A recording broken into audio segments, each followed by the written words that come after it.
আসসালামু আলাইকুম। এটিএন বাংলা সংবাদে সবাইকে স্বাগত জানাচ্ছি। তানিয়া ইসলাম রাত্রে। নতুন এক অধ্যায় শুরু হলো বাংলাদেশের। বৈষম্য বিরোধী ছাত্র আন্দোলনে শেখ হাসিনা সরকারের পতনের পর সামরিক বাহিনীর সহায়তায় আন্দোলনের সমন্বয়কদের পরামর্শে চূড়ান্ত হয় 17 সদস্যের অন্তর্বর্তী সরকারের রূপরেখা, যার প্রধান হিসাবে শপথ নিলেন নোবেল বিজয়ী বিশ্ববরেণ্য ব্যক্তিত্ব ডক্টর মোহাম্মদ ইউনূস। নতুন সরকার দেশের মানুষের আকাঙ্ক্ষা পূরণে কাজ করবে বলে জানান তিনি। জয় মামুনের রিপোর্ট। বঙ্গভবনের দরবার হলে রাত ৯টা ২০ মিনিটে রাষ্ট্রপতি মোহাম্মদ শাহাবুদ্দিনের কাছে শপথ নেন অন্তর্বর্তী সরকারের প্রধান উপদেষ্টা ডক্টর মোহাম্মদ ইউনূস।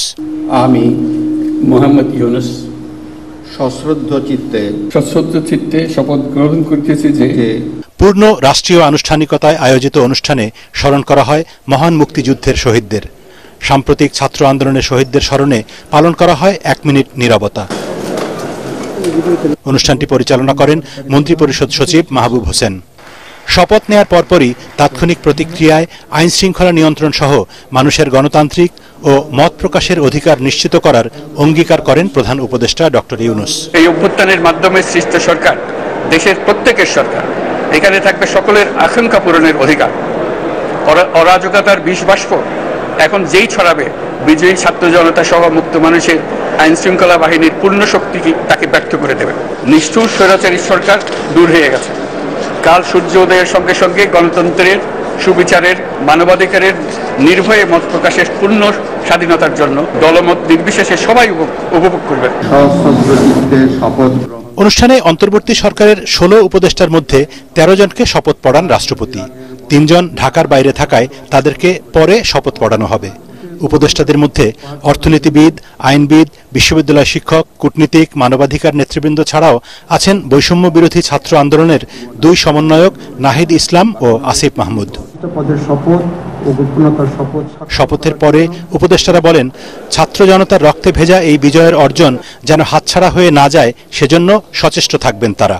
সরকার দায়িত্ব নেওয়ার আগেই রাজনৈতিক দলগুলো কোন দল নির্বাচনের দাবি করছে। এখন আপনারা কি নির্বাচনের প্রস্তুতি নেবেন নাকি প্রাতিষ্ঠানিক সংস্কারের দিকে যাবেন? ওনারা দাবি করতেই পারেন, তারা রাজনীতি করেন, তারা দাবি করবেনই, এতে কোনো সন্দেহ নেই। কিন্তু ওনাদেরকে বুঝতে হবে যে ওনারা এই 15-20 বছর কিচ্ছু করতে পারেন নাই। কারা করেছে?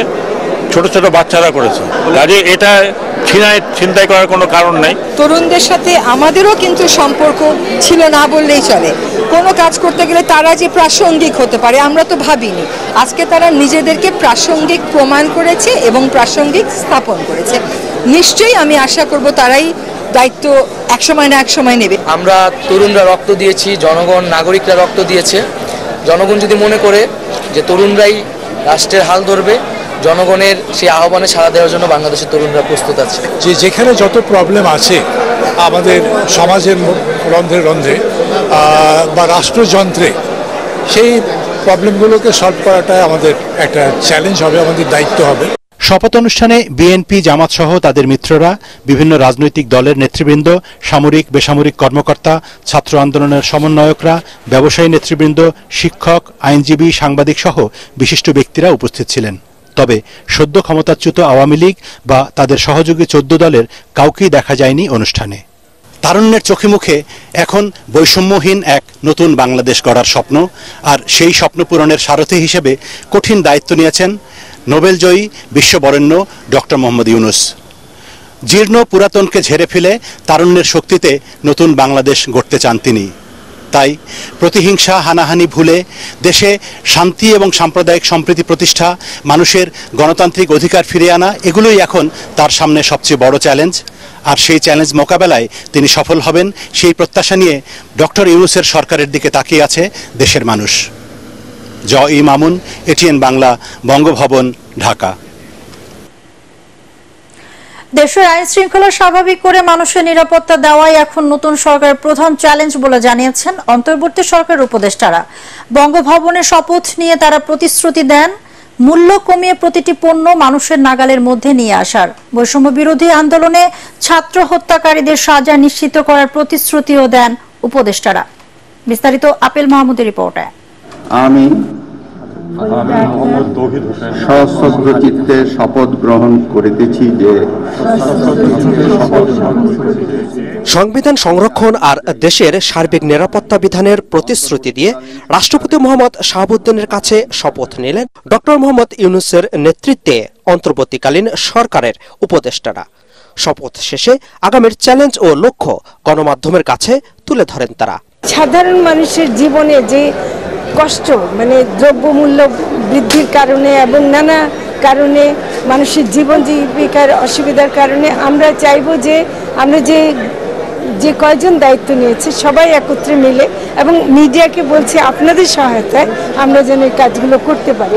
এ দেশে পরিবর্তন আনতে হবে। দেশটা ভেঙে গেছে, দেশটা টুকরো টুকরো হয়ে গেছে, মানুষে মানুষে বিভাজন হয়ে গেছে, প্রতিষ্ঠানগুলো ধ্বংস হয়ে গেছে। এই জায়গাটা থেকে পুনর্নির্মাণ আমি যদি একজন সাধারণ নাগরিক হতাম তাহলেও আমাকে করতে হতো। আমার ক্ষুদ্র জায়গা থেকে আমি একটা সুযোগ পেয়েছি একটু বড় দায়িত্বের জায়গা থেকে এটাকে দেখার, আমার সেই কাজটা ততখানি আরো বড় হয়ে গেল এবং প্রচন্ড দায়িত্ব হয়ে গেল। ছাত্র জনতার কাছে দেয়া প্রতিশ্রুতি দ্রুত পূরণের কথা বলেন বৈষম্য বিরোধী ছাত্র আন্দোলনের এ নেতা। পুরো পৃথিবীতেই তরুণ প্রজন্মের যেই জাগরণ হয়েছে, আমরা দেখেছি বিভিন্ন দেশে 27 বছর বয়সেও প্রধানমন্ত্রী হচ্ছে।